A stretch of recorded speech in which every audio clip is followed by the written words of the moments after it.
আজ শনিবার ২রা মাঘ ২০২৬ সালে ১৭ই জানুয়ারি, বৃষভ রাশি, বৃষভ লগ্ন, টরাস সাইনের জাতক জাতিকাদের আজকের দিনটি কিন্তু মধ্যম প্রকৃতির অতিবাহিত হবে।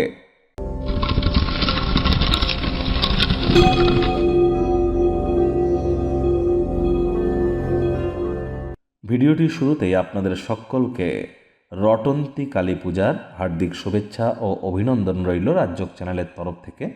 স্ক্রিনে আপনারা দেখতে পাচ্ছেন শনি মহারাজের প্রণাম মন্ত্র, ওম নীলাঞ্জন চয় প্রক্ষং রবি সুতং মহাগ্রহম ছায়া গর্ভসম্ভূতং তং নমামি শনিশ্চরম। এটি আপনারা আজ সন্ধেবেলার সময় পারলে ১০৮ বার, না পারলে অন্ততপক্ষে আপনারা ২৬ বার জপ করুন। এটি আপনাদেরকে বহুলাংশ উপকৃত করতে চলেছে। আজ ভুলেও আপনারা যেন সরিষার তেল বেগুন খাবেন না, সরিষার তেল বেগুন লবণ লোহা এগুলি যেন কিনবেন না। আজ যারা শ্রমিক সম্প্রদায়ের বয়োজ্যেষ্ঠ অর্থাৎ সিনিয়র সিটিজেন যারা আছেন এবং লেবার সম্প্রদায়ের, তাদের সাথে হৃদ্যতাপূর্ণ সম্পর্ক বজায় রাখুন। তাদেরকে কোনোভাবে তাদের কাছে রিচ আউট করুন, তাদেরকে হেল্প করুন, তাদের কোনো সহযোগিতায় লাগুন। এটি শনির মজবুতিতে আপনাদেরকে বৃদ্ধি করতে সহযোগিতা করবে। বাসি খাদ্য খাবার খাবেন না, হাইজিন মেনটেন করুন, টাইম বাউন্ডিং হয়ে চলুন। ধর্মের কথা এবং কর্মের কথা এই দুটিই আপনার কাছে গুরুত্ব থাকা উচিত, সবথেকে গুরুত্ব এগুলিকে দিন। আজ ভুলেও যেন সাদা রঙের বস্ত্র পরিধান করবেন না, হোয়াইট কালারের ড্রেস যেন আজ পরবেন না।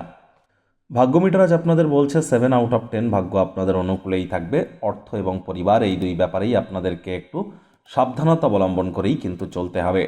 কায়িক পরিশ্রম হলেও শরীর মনে সতেজতা এবং তরতাজাই আপনারা অনুভব করবেন। দীর্ঘদিনের পুরনো রোগশোক অসুস্থতা থেকে আজ মুক্তি পাওয়ার দিন, পরিত্রাণ পাওয়ার দিন। আজ কোনো প্রকার নেগেটিভ বা নেতিবাচক থিঙ্কিং যেন আপনার মাইন্ডে রাখবেন না। এটি কিন্তু আপনাদেরকে অবশ্যই অবসাদগ্রস্ত কিন্তু করতে পারে। এজন্য চেষ্টা করুন দিনের শুরুটা যোগব্যায়াম, ধ্যান, প্রাণায়ামের মাধ্যমে করার। এটি আপনাদেরকে বহুলাংশে কিন্তু উপকৃত করতে চলেছে। আজ অবশ্যই যারা চাকরিজীবী আছেন তাদের অফিসের পরিবেশ এক প্রকার বেশ। বস কলিগদের সাথে ভাব ভালোবাসা বাড়বে, কর্মে গতি অনুভব করবেন। নিজের মেধা, দক্ষতা, ট্যালেন্টের দৌলতে প্রশংসার পাত্রপাত্রীও আপনারা হতেই পারেন। রাজনীতিবিদ যারা আছেন জনসংযোগ বৃদ্ধি করুন, সমাজে পপুলারিটিও আপনাদের বৃদ্ধি পাবে।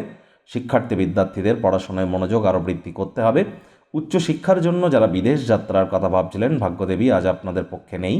সন্তান সন্ততি থেকে থাকলে তাদের দিকে সজাগ দৃষ্টি আপনারা বজায় রাখুন, তাহলে দেখবেন তারাও তাদের কৃতিত্বের দ্বারা আপনাদেরকে গর্বিত অনুভব করাবে। হাউসওয়াইফদের জন্য দিনটি এক প্রকার বেশ। গৃহের কর্ম সম্পূর্ণ করবার পর নিজের জন্য পর্যাপ্ত পরিমাণে সময় সুযোগ পেয়ে যাবেন।